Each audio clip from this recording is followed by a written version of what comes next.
On today's podcast, I chat with Holly and Calisa of Moms Matter Now, a platform for educating and empowering moms in their mental health. We talked about sharing the load, what the deal is with intrusive thoughts, setting yourself up for success, ways to avoid maternal gatekeeping, and more. They've created a signature online course called Expectant Moms Empowered Moms, and you can find them at momsmatternow.com and on Instagram and Facebook at Moms Matter Now.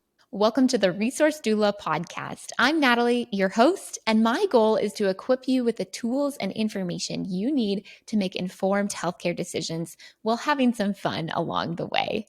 Through engaging interviews with experts, personal stories, and insightful commentary, I'll save you the time and effort of sifting through countless sources on the internet. Consider me your personal resource dealer, because if I don't know the answer, I can connect you with someone who probably does. So whether you're a seasoned health guru or just starting your journey, I hope this show inspires and encourages you every step of the way. I'm excited to introduce my guest for today. First up is Holly. Holly is a sibling to triplets and a mother of twins. Her greatest fear in life has always been losing herself in the transition to motherhood.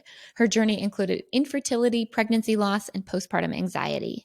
Holly is a retired Olympic athlete and today is a therapist whose passions include teaching women self-advocacy skills. It's her mission to spread her personal mantra, which is taking care of yourself is taking care of your children.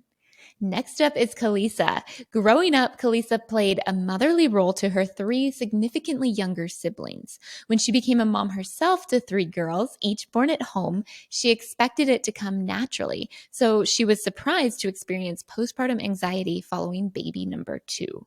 Professionally, she serves as the executive director of a local nonprofit and is a small business owner. Calisa has recently mastered unique ways of fitting exercise and self-care into her busy routine and looks forward to teaching other moms to do so as well. Her personal mantra is, I can do anything, but I can't do everything.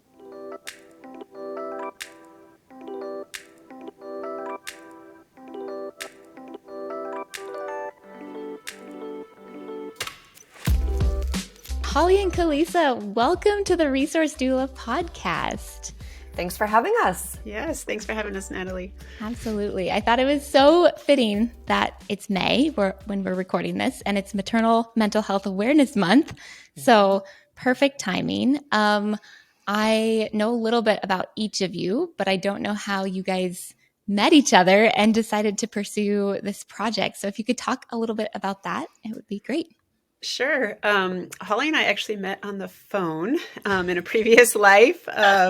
I was ski coaching at her alma mater, Whitman College in Walla Walla, Washington, and she was a high school and junior club coach here in Anchorage, Alaska. So she would send some wonderful recruits my way, and we would talk on the phone. So that was our first meeting. I think in person we might have met at a ski race, a national championship or something a year or so later, maybe that same year. And then a few years later, I can't remember dates, but 2011, I guess, I was pregnant with my first child.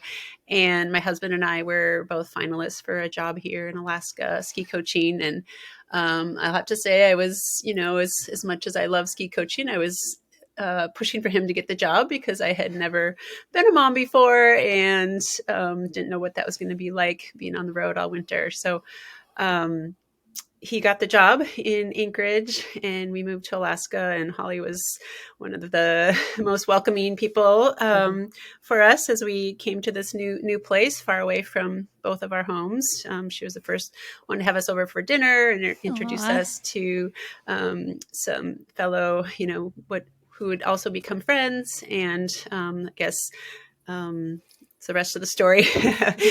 We just, developed a friendship over the years, and has gotten deeper as we both became moms. Awesome. So did you guys have kids at the same, similar times, similar age kids? So that was definitely hard to come to Alaska being pregnant, not knowing very many people, and no one had kids at the time. So my oldest is 11, my youngest is 6, and Holly's twins are 5 months younger than my youngest. So Those three are quite the crew. Awesome. And do they all ski? That's what I want to know. They do. They are all little rippers. Yeah. Awesome.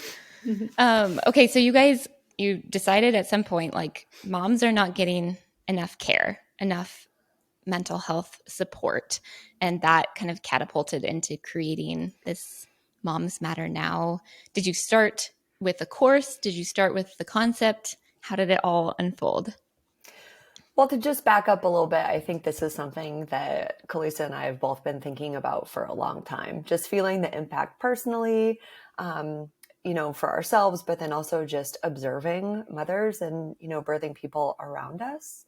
I kind of share it in my bio or my why on our Moms Matter Now website. But I really observed my mom losing a lot of her passions and her profession really when she had my triplet siblings. And I've shared for a long time, well before having kids, that one of my biggest fears in life was losing myself to becoming a mother. So it's something that I've been thinking about for a very long time. And then became a mother after a long infertility and pregnancy loss journey. So it was a pretty intense entrance into the process. And then it's just really been on the forefront of my mind for a long time. And, it's something that Calisa and I have talked about on and off for, again, a long time. And then we were actually on a hike. A bunch of moms went to Seward for kind of a retreat. And Calisa, I think it was your first night away from Siggy. From all three. Yeah. From all three at all once. three. Mm-hmm. And we were on a hike with lots of other moms. And I don't know exactly how we got into this conversation, but, essentially Calisa and I both disclosed that we had, some postpartum anxiety and specifically experienced some intrusive thoughts. And that, I think, was a pretty connecting moment because it's a highly stigmatized issue. No one really talks about it. And then we started talking about it more. And there's a lot of power in being able to talk about hard things, to destigmatize hard things, to normalize hard things. And then it's kind of gone from there. So we talked about it for a long time. We talked about wanting to do something. And then the pandemic hit, right? We all know 2020.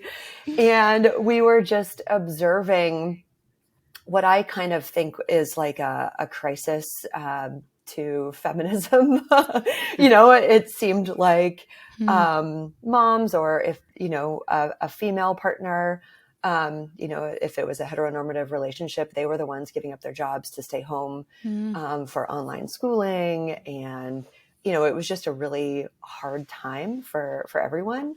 And so in a weird way, the COVID pandemic was a catalyst for starting Moms Matter Now. Wow. Yeah.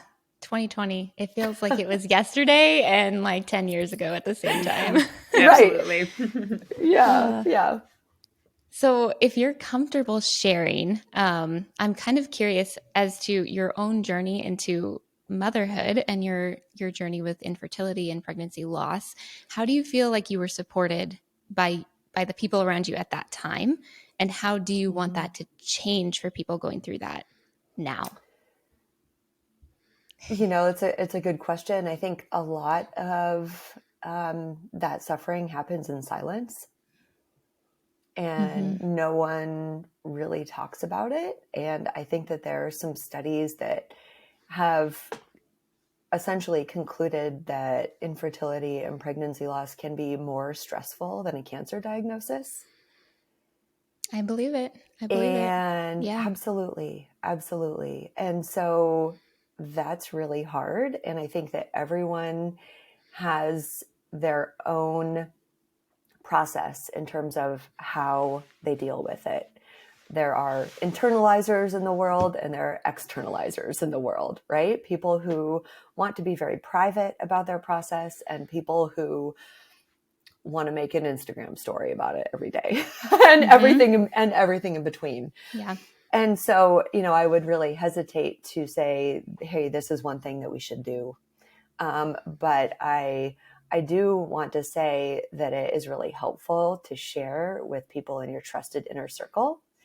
And, I will say that probably after both of my pregnancy losses, like Calisa was the one who was there. She was, dropping off care packages in my mailbox, and she was the one who just knew intuitively like how hard that was.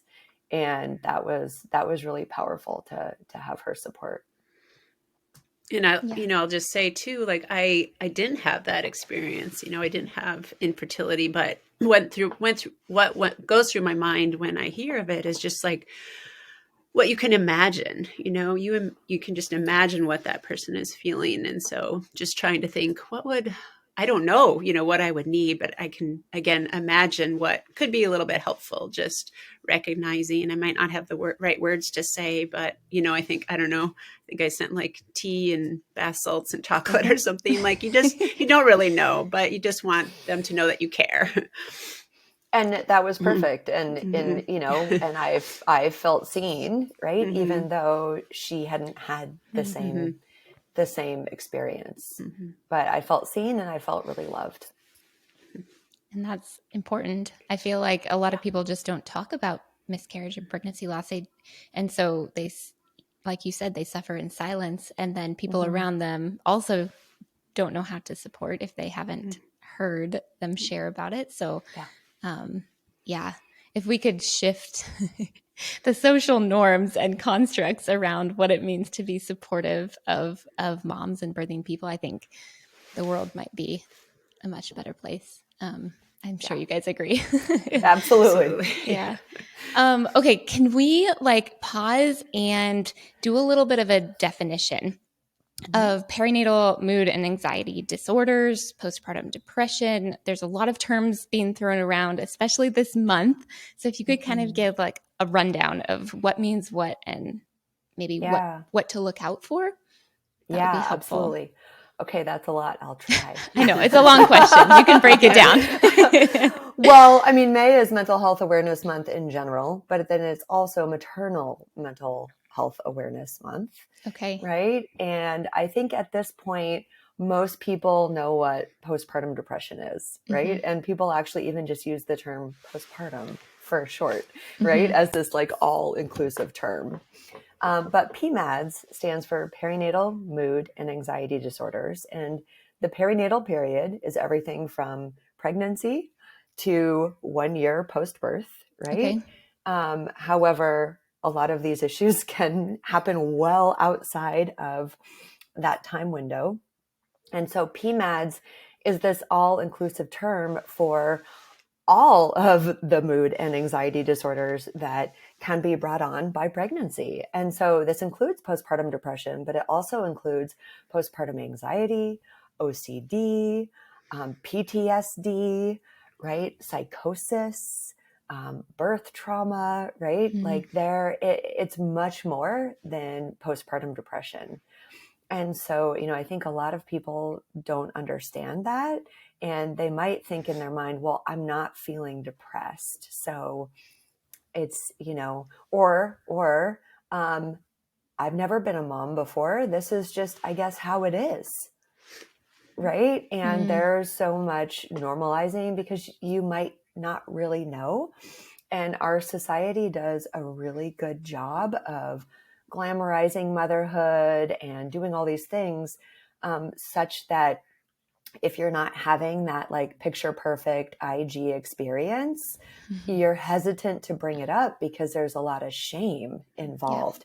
And no one wants to be a bad mom or a bad birthing person. Yeah. Right. And so it gets really complicated quickly.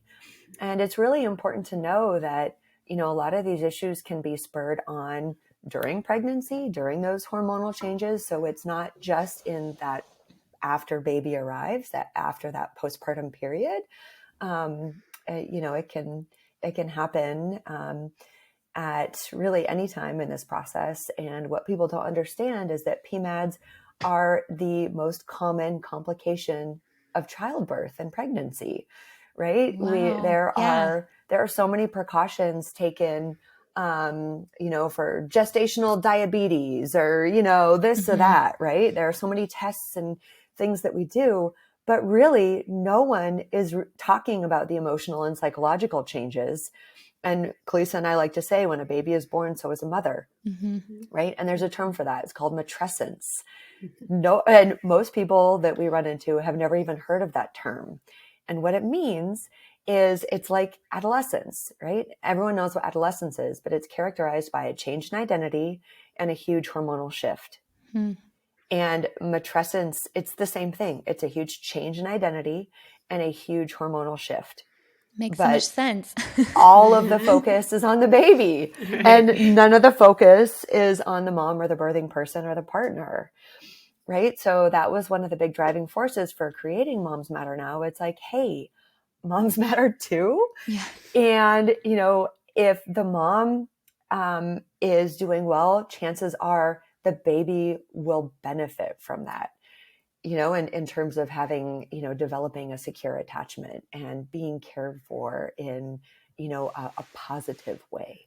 So I don't know. Did I answer all the questions, or maybe Calisa has a think you follow-up? did. Well, I just had one follow-up in that, you know, Holly mentioned when we shared our intrusive thoughts with each other. I mean, that was years after our kids were born. And for me, that was, you know, I'd had them after my second, but this trip was after my third. So there's so much shame. And during those thoughts and feelings, like there's no way I was going to tell my midwife, my partner, my best friend, my primary care provider, because your brain immediately goes to what will happen to me, what will happen to my baby if I share. And so I think just like a message to get across is like, there's so much regret in not getting help immediately, you know, because then you live with that for forever. And just think of what that motherhood experience would have been had I gotten help right away, and realized that that's normal and just on a path to more joy, rather than it, you know, I guess, who knows why, like we happened to be in that same trip at that time and that happened. But just to think back to like, had I shared earlier, it would have been a more positive journey immediately after that birth. Yeah. And we have a whole video on that. Right. That's right. Yeah. Because we want people to know in advance. Yes. Yeah. I was just going to say awareness is probably the best thing to do. Like, let people know that that is maybe not normal, but very, very common during I would pregnancy. say it's normal. I would say it's normal and common. Okay. Yeah. Okay. Not everyone's going to experience it, but people need to know that it is normal and common. So like Calisa said, they can say something about it and get the help that they need. Yeah. And it's not going to be a scary consequence if they admit to those thoughts. Yeah. Yeah. Your brain goes to worst case scenario. Like I'm going to be taken away from my child. Right. And that's not true. Yeah. So what is the approach to someone who's having those intrusive thoughts? Like what is treatment plan is probably not the right term, but what is the approach to healing that or feeling better or getting the help that you need? Well, I think it really involves talking and sharing with the right person, because, yeah, for sure, if you share some of those thoughts with someone that has no idea, maybe they might actually be worried or upset, and you never really know what someone's going to do. So I think it's important to go to someone that you trust and someone that has training and experience in this field. And so I think we were talking about resources later, but PSI, which is Postpartum Support International, they have a helpline. There's also a maternal mental health hotline, right? But also if you go to the postpartum.net, their website, they also have a list of providers of therapists that have what's called a PMHC. It's a certificate in perinatal mental health. Okay. Right there. You have it. So, yeah, exactly. And so, maybe that first disclosure is to someone that has training in this area, right? And they can help you navigate that. Because it can be really scary just going and talking to anyone, because they might have no idea. They might have no idea what to do. So I would go to postpartum.net, find someone that has training in this space and start there. Perfect. Perfect. And then what might that look like? So if somebody is currently pregnant listening to this and maybe starting to get worried, like I might experience that. I need to have things in place and people in place, and I need to know where to go. I always have people ask me, like, how long until I'm better? Like, how many months will it take for me to feel like myself again? So I don't know if you guys get that question as well. But is there a timeline for anybody? I mean, every timeline is different. Everyone's different. Everyone is an individual, but that is also the reason why Calisa and I spent a year building our Moms Matter Now course called Expectant Moms Empowered Moms. And it is really bringing together everything that we wish we knew as an expectant mom or a mom with young children, and combining that with evidence-based practices and exercises. And that's why we created that. And in theory, pregnant people would take this when they are pregnant. And so I think of it as a proactive, preventative measure, right? That. Because we know that early intervention for mental health really matters. And our society has a tendency to be very reactive, right? Like we're not going to do anything until things are dire, right? And it just shouldn't be that way. It shouldn't be that way. People should have the support from the beginning.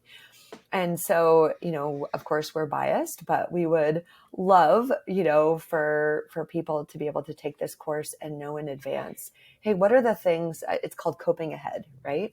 What are the things that I could encounter, and how can I feel empowered to go get the support that I need? Yeah. So I would say if someone's really worried when they're pregnant, get a therapist now, right? Line up that mental health support now, right? And create that care team now, right? Yeah.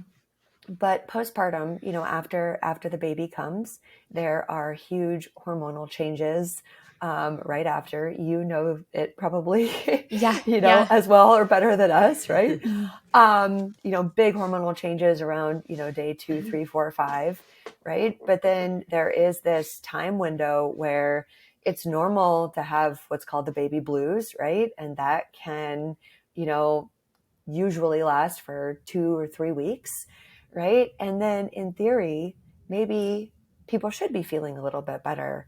But if they're not, we always look at the time frame, we look at severity, right? We look at how it's impacting your ability to be an active nurturer and caregiver, right? And at some point, it goes from being, hey, this is someone experiencing the baby blues, to, hey, now we're getting into the realm of a perinatal mood or anxiety and or anxiety disorder. Okay. Yeah. That makes a lot of sense. Thank you for clarifying that too. Yeah. Can you guys talk about your course? Like what is inside of your course? How long is it? Is it video based? Is it like reading based? Yeah. How much does it cost? All of the things. Do you want me to take that? Yeah. So our course is 10 modules, or 9 modules, 10 hours of content, over 30 videos. And we cover, we start with introducing ourselves. We want everyone to hear our own stories. And then we talk about perinatal mood and anxiety disorders, cognitive distortions, mom guilt, mom rage, body image, very, very thorough course, covering content that, to be honest, like even going through this course, like as we were building it, I didn't realize that a lot of my own experiences had even names to them, right? And definitions. And so I think that's where a lot of this course can really be helpful in normalizing, eliminating the shame, and putting definitions and names to experiences for expectant and new mothers and birthing people. The course is $197, and it's take it at your own time. Really, we try to eliminate any mom guilt wherever we can. So you have a year to take it, and can also be earbuds, audio. Every module has tools for action. So there's homework in parentheses. and a lot of resources. So we try to, we read all the books, so you don't have to, like, all the highlights from all the books out there, all included in the course. So we are biased, but it's wonderful and really everything we wish we would have had. So creating this, positive change for the next generation of mothers and, for our own kids, if they become parents, that things can be different for them than what we had. Mm-hmm. Yeah. I will just add that, with the 30 plus videos, it's really digestible, and that it's kind of like, hey, I want to go learn about this one thing, right? And so some people take it from start to finish and taking notes and all that kind of stuff, right? Yeah. But other people are like, I just had a huge episode of rage. I want to go see what, like, Holly and Calisa have to say about rage, and like what I can actionably do about it today. Okay. Right. And how I can think about it. So it is kind of, you go pick and choose. Calisa mentioned that you can do like audio only. And so you can have an earbud in, while you're doing the dishes or multitasking. That is so great. Yeah. Yeah. We wanted to make it comprehensive, but digestible at the same time. And maybe this is a good opportunity to share that we actually received a grant from the Alaska Mental Health Trust Authority with help from Recover Alaska. And this is really, really, really exciting because the grant allows us to share the course with 250 individuals. Calisa's sharing the little flyer there. Hey, I have mine here too. I brought it Nice. Oh, thank you. Yeah. In an equitable fashion, because, we do think that if you purchase the course, we do feel like you are getting an amazing deal, but we also don't want financial barriers to exist. Right. And so we are so thankful to have these grant funds to give it away for free, and to people. We do have some qualifying criteria, so it isn't like a free for all. Right. But then we're also able to give people gift cards for taking the course, which is pretty awesome when you think about it. Yeah. And so this is a proactive, preventative maternal mental health strategy or course. And what we know is that if we can prevent things from happening or catch it early, there's less suffering, but it's also a lot cheaper for our healthcare system. Right. Right. It makes sense. So imagine that. And, paying people to take it that still works out financially as well. But, from a therapist perspective, there's something called Maslow's hierarchy of needs, right? And it's kind of like this triangle, and it's kind of like, you can't really afford to engage in education if you don't have your basic needs met, right? That's at the bottom of the triangle, right? So at the bottom of the triangle is like food, shelter, safety, all of these things. And so we recognize that not everyone has like this extra time to watch and listen to these videos. And so that's why we're actually, with some of these grant funds, paying people to ingest this information. And then in theory, the vision is maybe they're buying diapers or formula or something that they need for their family, with the funds. And so we're ecstatic about it. And, we're hoping that we can find ways to further this process. I will say that criteria number one is you do have to be Alaskan. So it's only, the grant is only available to Alaskans, but the course is available for purchase worldwide. Cool. What an incredible resource. Oh my gosh. I'm so excited to know about you guys. I think I saw you on Instagram, and then it wasn't until I met Holly in person at the baby fair last month. I was like, oh my gosh, now I know who you are and what you do. And I like to distribute resources. So I will definitely be recommending all of, all of your. Well, and we're so happy to know about you and your services, right? Because all of the emphasis is on the baby, and, your whole, program and approach to, pelvic floor health and getting back to being physical, that's self-care for the mom. So we're really happy to, support your work and know about what you're doing as well. I love it. Love it. Yeah. And I think, you guys would probably agree with me. I'm just going to assume here that this course would be an amazing baby shower gift or the best. Yeah. Or even a postpartum gift, like whatever it may be, rather than some more, cute clothes from Target. We have enough of those, right? Cute baby clothes are not gonna, it might give you a little dopamine hit, but that's that's about it. It's not sustainable for mental health. Yeah. One question I did have, do you guys have in the course strategies for improvement? Like you're learning about all of the different conditions, all of the different diagnoses, and how to deal with them in that moment. But do you also include like tools that I can use for the years to come to deal with this, postpartum anxiety? Or if somebody has another kid down the road, and they've gone through the year of your course, can they still utilize those tools that they learned? Absolutely. As Calisa shared earlier, we have like PDF attachments to a lot of these modules. And, I think a lot of these skills are lifelong skills, right? So even just being aware that thoughts are thoughts, right? And that you don't have to, that your thoughts aren't like reality, right? And so in one of the videos, for example, we introduce like, what is CBT, cognitive behavioral therapy, right? It's this idea that, our thoughts create our feelings, which then create our actions, right? And, we have like entire exercises and worksheets about like writing down your thoughts and then, creating kind of a thought record and then learning how to like reframe and rephrase your thoughts, right? And that is a lifelong skill.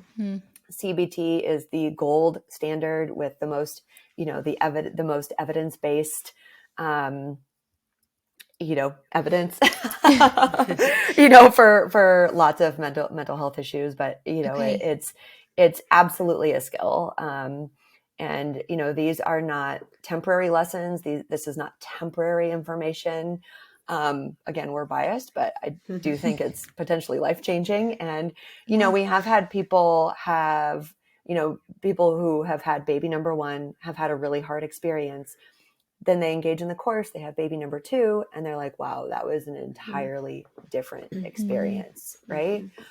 We have also had moms that maybe are done with their child bearing, but fully engaged in their child rearing, right? And, going through the course, it actually gives them skills that they can use for the rest of their lifetime and, moving forward. But also, one of the definitions of trauma or trauma therapy is creating meaning from your experience.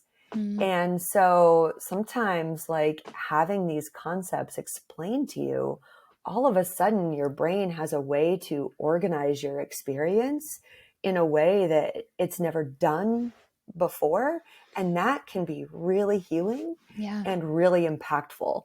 So I know I got a little caught up with your question, but absolutely, these are lifelong skills that will help you for the rest of your life. Amazing. Yeah. I just kind of wanted to talk more about that. I know with online courses, sometimes there's hesitancy to purchase something if it's not going to benefit for the long run. I mean, you guys, it's an amazing deal. The $197, that's like incredible. Yeah. So thanks for sharing more about that.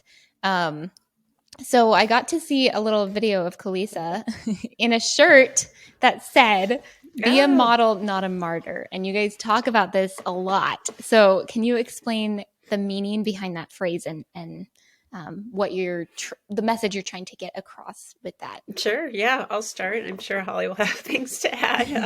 It definitely was her mantra to begin with. And I guess maybe subconsciously one that I've tried to live without not having the official name. But it's so easy to fall into this trap of when you become a mother to just care about those around you, your kids. And, we forget about who we were before we had children. Were we an athlete, an artist, whatever our interests were, why did they go away? And so we really try to live by, we're still a person, we still matter, and we still have interests outside of being a mother. And what are ways that we can keep those? And also modeling that for our children so that they don't see, wow, I wouldn't want to become a mom if this is what motherhood is about. Like, I want to remain, interesting and have passions too. And so we really try to instill that, in our own lives, but model that for our children, that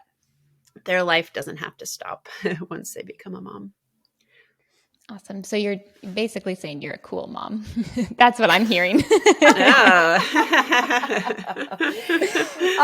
Maybe we try, but it's this idea, and I see this all around, that, like Calisa said, mothers are just giving up their interests. They're giving up their passions, right? And we know that being a mother is time intensive, right? We know that sometimes, like, you have to put your own interests and passions to sleep for a little bit, but how can you touch on them and experience them every now and then so that you don't become this ultimate martyr? Because I will tell you, I mean, just observing clients here in the therapy room, or even teenage clients, I'm hearing about what their moms are saying, and they're full of resentment. They're full of resentment for giving everything to their children.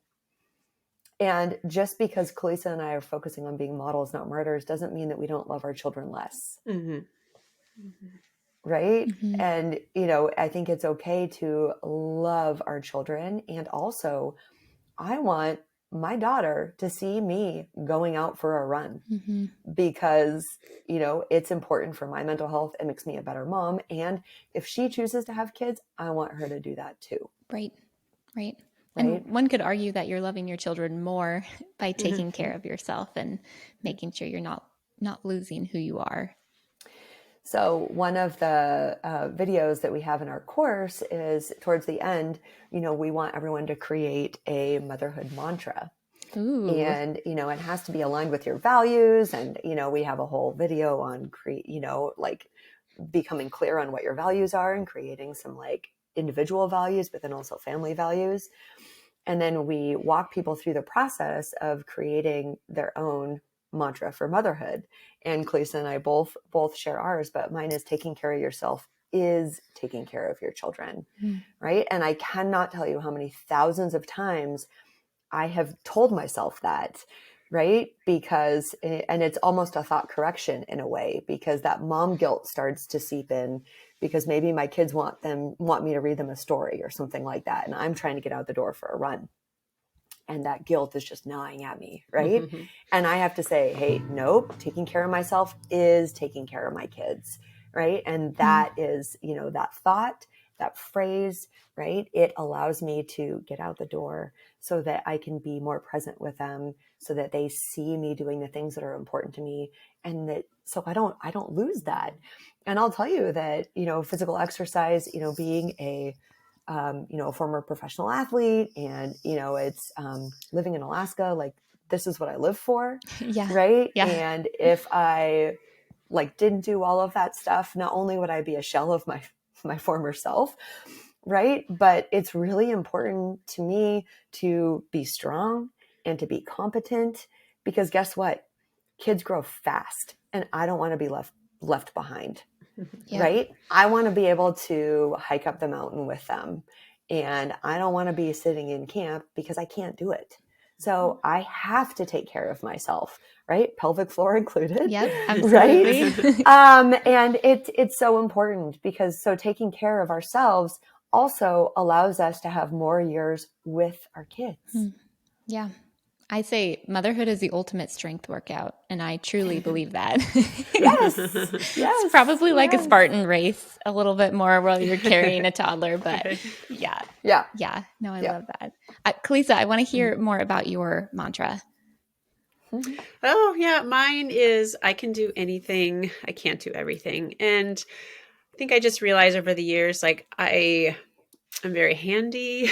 I do a lot of True. things. I got that from my own mother. If the dishwasher needs being fixed, she was the one to fix it. If a woodshed needed to be built, she was the one to build it. Cooking nice meals, like it definitely came from her, and that instilled in me. But just because I can do anything doesn't mean I have to do everything.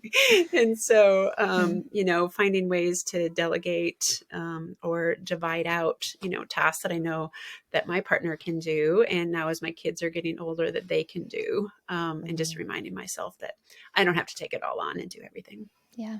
Awesome. I Mm-hmm. think I need to create one for myself. Yeah, that's I'm so right. inspired.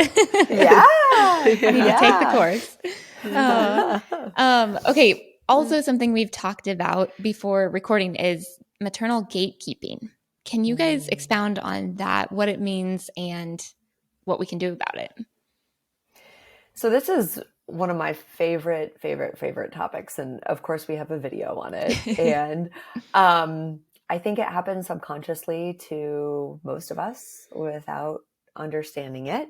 And essentially maternal gatekeeping is a mother or birthing person's refusal to let someone else, even their partner, perform tasks such as feeding, changing, clothing, putting kids to bed.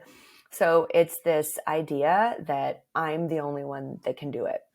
I'm the only one that's allowed to do it.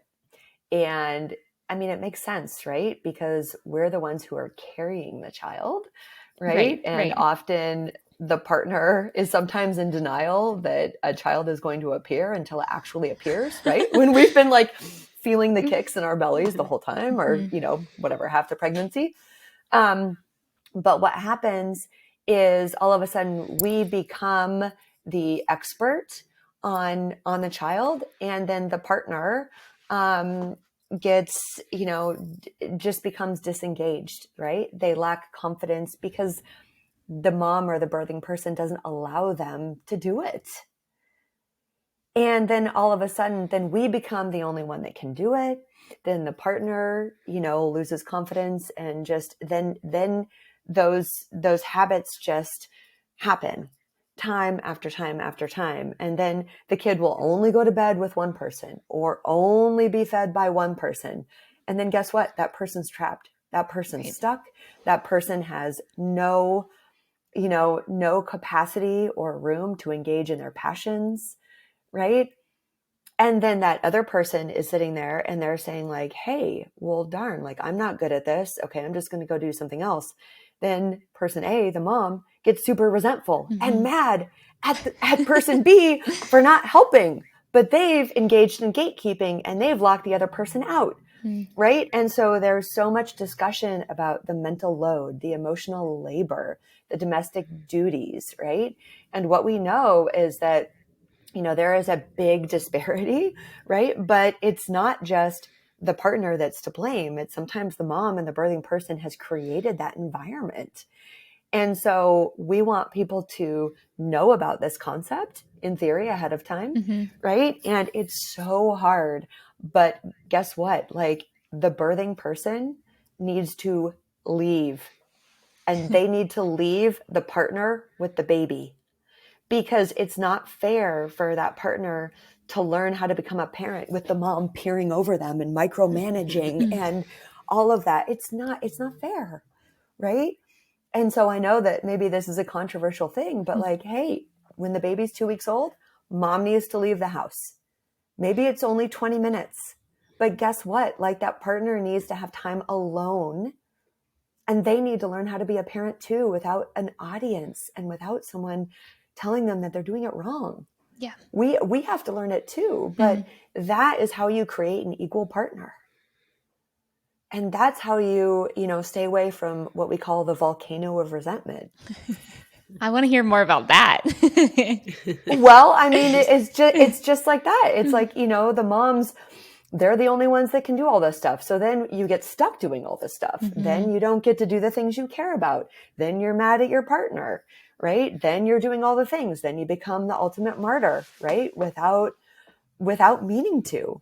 And you explode right? at some point. And then you explode. That's where some of the mom rage comes from, right? That's where, some of the divorce comes from, or, the wanting to get a divorce comes from, right? And so we can get ahead of that by being aware of maternal gatekeeping and just being like, hey, am I gatekeeping right now? Like, and what do I need to do? And of course, like, moms and birthing people, we are the ones that breastfeed if you choose to do that. Right. But that's not the only thing that needs to be done. Right. Right. And so, what is the division of labor? Can you figure out some ways to empower your partner so that they're engaged and so that they're an active part of becoming parents? I love it. I love empowering other people. And I think that's huge. I'm going to ask you a hard question. What about single moms?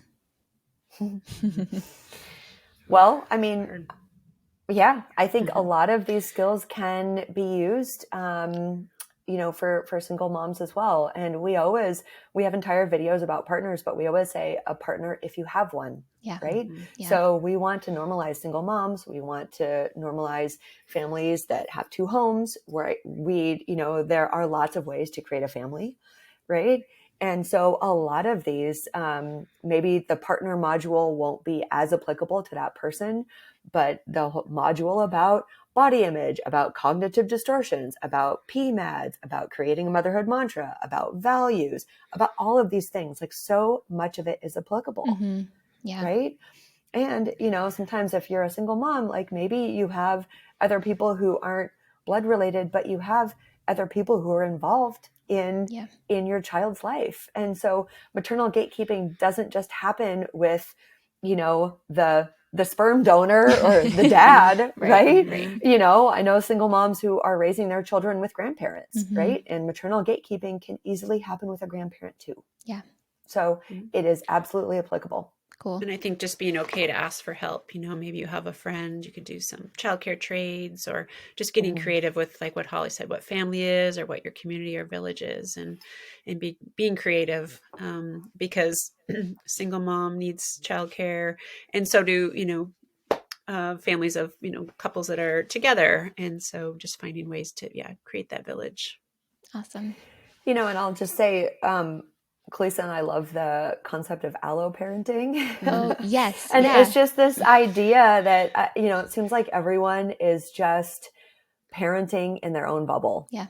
Everyone is just, nope, this is how we do it in our family. Don't enter our bubble. No one else can do it. Right. And my family, or our family, and Calisa's family, we spend a lot of time together. My kids had their first sleepover at Calisa's house when they were 2 years old. They were 2, and I'm not saying that everyone else needs to do that, right? To each their own. However, we have spent enough time together where my kids are comfortable with her. They see her as like their second mom, and vice versa. Right. And so this allo parenting is this idea that, like, hey, if a kid falls down and skins their knee, like, that kid is comfortable with lots of different adults, maybe not lots, but at least a small handful. Yeah. Right. And I'll just riff on this for a second. ACEs, which is adverse childhood experiences. I think maybe some people are familiar with that, but I want to talk about positive childhood experiences. And that is, like, how do we create children who have secure attachments and, who are resilient and who can deal with hardship. And at the top of the list for positive childhood experiences, it's having adults that are outside of their family that they trust and that they know love them. Wow. And so in order to do that, we also have to give up control. Yeah. Hey, guess what? Like, Calisa might not know exactly how I put my kids to bed, but she can do it. She can do it. Yeah. And it creates some cognitive, like, flexibility for everyone. There's more than one way to do it. Yeah. And that creates resilience, which is a lifelong skill. Yeah. It's really interesting to kind of reflect on that. And also, I don't know, are you guys on TikTok? No. Not for Moms Matter Now, but Yeah. in theory, we would be. But I don't post very much on TikTok, working on that, but I consume a lot of TikTok just to kind of figure out what's going on. And I ended up in teen pregnancy TikTok, single mom TikTok somehow. Like I just watch all the pregnant videos and, they get fed to me. And it's so very interesting. And also like the stay-at-home mom TikTok, because that's who's making TikToks on what they do all day with their babies, right? And so there's kind of like a whole culture of you have to be able to do all of these things if you're staying home, which is it's a dangerous road to go down. But like you were saying, the Instagram lifestyle, like if your life and your motherhood doesn't look perfect like this, then maybe it's wrong, maybe it's bad, and we get all in our head about that. But then I've also been seeing, which is very encouraging, people responding to those videos and saying, hey, I stayed in bed all day today with my child and I still have like spit up on my clothes, and I didn't go to the store and have a perfect laundry day and have a perfect meal prep day, and everything isn't white in my house. There's so much of that. Like all of the kitchens are perfectly white, which makes me laugh. But it's an interesting time of our culture when we're all, like you said, parenting in our bubble and posting like, this is what my bubble looks like. And other people are posting, this is what my bubble looks like. And people are relentless in the comments. And so I wonder what impact that's going to have in 10 years. Like if people don't have their villages in person, but they're relying on, what other people are doing online. I don't know. This is a whole and I think so many I think so many people forget that majority of social media it's people's highlight reels, right? How often are we posting the tantrums or the messy houses? All of our algorithms are those perfect houses and the 100 Pinterest activities that a stay-at-home mom got through in a day with their kid, and it's just not real. And I think my message is unfollow those people, like get that out of your algorithm, because it's not healthy for us to be following that. And, it's hard for us to believe that it's not real. And that's really how these people are living. But, it's just, it's not true. Yeah. And so I do appreciate that people are commenting, with the realness. And I think that more of that is popping up. I know one of my favorites that I follow is Mom Life Comics, and I just love how real her stuff is. And I find that I share that mostly with my friends and even on our Moms Matter Now page, just, the realness of motherhood. It's really important. Yeah. Yeah. I will say we have entire videos about comparison and what's called performative motherhood, right? When you post that perfect meal or kitchen or whatever, right? So even just putting names to some of that can create a lot of meaning and a lot of power. Yeah, I haven't heard that term before. So performative motherhood. And, we also have an entire video about ambivalence in motherhood, right? I mean, this is going off on a little bit of a tangent, but just this idea that like everything isn't always perfect. We don't always actually like being a mom all the time, right? Or, I mean, in theory, like I like it, but there are times where like, I'm like, wow, if I didn't have kids, I'd be doing this right now. Right. So we have an entire video about, ambivalence in motherhood, right? Just normalizing that. We have to normalize the real stuff. Yeah. And that is really one of our biggest goals with Moms Matter Now. Cool. Okay. Speaking of social media accounts and other resources that you are sharing and giving people, what are some of your favorites? You already mentioned Postpartum Support International and Mom Life Comic. Is that what it was? What are some other like books or websites, articles, blogs, whatever you want to share that you would like to give out? Well, I thought I'd share two of my favorite books. And, we did, as Calisa said earlier, we've read a lot of these and actually integrated a lot of the core concepts into our course. But one of them is Fair Play by Eve Rodsky. Cool. And so a game-changing solution for when you have too much to do. And so there's actually a documentary version of this as well. It's like an hour, and, I've had lots of clients, watch it, and actually even encouraged, male partners of clients to watch it, because it's all about, the documentary is about how some families kind of reevaluate, how they operate as a family. And they've really gone through this process of making their partner a true partner. You'll see a little bit of a theme here, but I love this book by Kate Mangino. It's called Equal Partners, Improving Gender Equality at Home. It's no secret that, I'll speak for myself, but I know Calisa too. We are feminists, right? And we want to raise strong daughters who can be models, and not martyrs. And where that's a good theme for us. Yeah. Cool. I'll have to add those books to my list. They're fabulous. And, they both, Fair Play has a great Instagram account. Cool. They also have a secondary Instagram account called Unicorn Space. And I don't know, Calisa, you want to talk about Unicorn Space, or you want me to?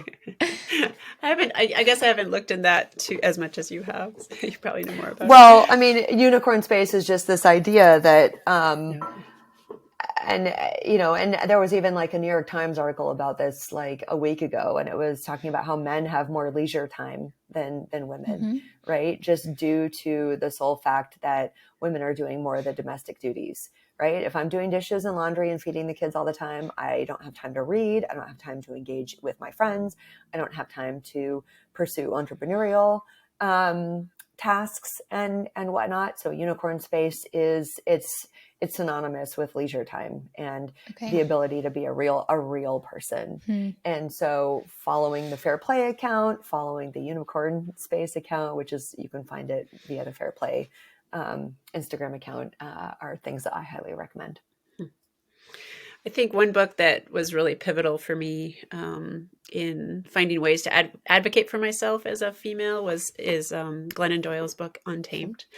And she also has a podcast called We Can Do Hard Things. And she always has amazing guests. And that mantra of hers, and even her podcast title, We Can Do Hard Things, is on repeat in my brain, in my work life, in my mom life, in my athletic pursuits. So I highly recommend that one as well. Podcast and the book. Cool. Awesome. I also want to know, I have to always ask your number one piece of advice for the listeners. What do you want everyone to know? It's a hard question, I know. If I had one piece of advice for listeners, it's this idea that like, you don't have to martyr yourself in motherhood. That's my one piece of advice. There's another way. Perfect. And I think mine is just, motherhood is hard. And we alluded to it earlier. We discussed that, social media is in our faces and highlight reels are all around us, but you are strong and capable, or exactly the mother that your kids need. I love that. Okay. So you guys went on a weekend trip to the mountains and you wanted to share. I've just been seeing lately more in families, I guess a lack of energy to, plan and do something. And it doesn't even have to be something expensive, something simple like taking your kids sledding or going for a hike. But we both understand it is so much work. It's so much work to prepare the food, to pack the gear. But once we are to that destination or on that adventure, it is truly a vacation for us as mothers and enjoyment for the kids. I find that when my kids are out in nature and I've got everything with us that we need, that they're not arguing. And, for somewhere like we're camping, we're able to sit in that camp chair. Oftentimes the food is somewhat prepared, so we're not having to do much preparation. And it's really a win-win of us getting to where we want to be. And in this situation, and we can explain more where we were and what we were doing, but the parents got to do some physical activity. The kids it was kind of a natural babysitter in this, environment. And we know it's a lot of effort to get there, but once you're there, it is so worth it. And just a tip for families if you can find that energy ahead of time to plan and prepare, that the payoff is it's so grand. Mm-hmm. Just a little background. We were doing some spring skiing. So, and this is a privileged thing to do, but we snow machined to the back of a valley and we were spring camping. Awesome. Which was really fun. But it doesn't have to be something like that. It can be, the effort that it takes to get out to the playground or something like that. Like Calisa said, it doesn't have to be expensive. Just get into the mountains. And it was so cool. Our kids were climbing trees and swinging back and forth, right? It was a natural teeter-totter. They were seal sliding. They were sliding on their bellies, down the frozen snow in the morning. It was awesome.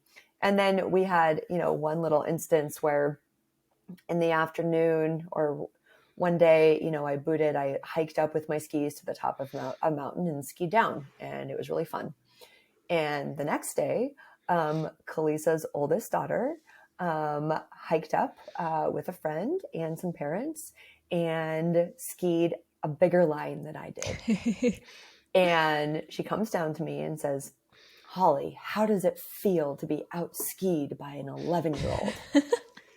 I love that. The appropriate sass. That was good. Yeah. The appropriate sass. And she was expecting, me to, I don't know, say whatever. But my response to her was, "I am so proud of you. That is exactly the point." Mm-hmm. And she just was silent. Mm-hmm. Yeah. And I think she realized like, oh, okay, that was cool. Yeah. But also too, like if we're, we've discussed this already, but if we're not taking care of ourselves, like our kids are going to come down and say like, how does it feel to be beat? If we're just not able or capable to do anything near what they're doing. And so it just reiterates like taking care of ourselves, we're able to do these adventures. And yeah, it's really hard to keep up with, especially my 11-year-old already, but that's something to be proud of, right? You want your kids to be doing bigger lines than you ever have been able to, and modeling that for them. And, they're not getting to that bigger line on their own. You have to take them there to get them there. And so, yeah, it's a very like prideful moment of that this is happening and that, our mantra is working. I love it. You guys are amazing. I so appreciate the time and energy you spent with me today. I feel like we could continue our conversation. We may have to do a part 2 and part 3. I have more questions for you already, but we will end here. Can you tell our listeners where they can find you online? We'll link all of your social media accounts and websites as well. And then how would someone get in touch with you? It's pretty simple. It's just momsmatternow.com for our website. We're at Moms Matter Now on Facebook and Instagram. Our DMs are always open. And if you're in Alaska or Anchorage, you can find us in the mountains or at a trailhead. Awesome. Thank you guys so much for being here today. Thanks so much for giving us the platform to talk about this. Absolutely. I so enjoyed learning more about maternal mental health issues and how Moms Matter Now can help you prepare for what's normal while giving you strategies and tools to overcome those common motherhood mental health struggles.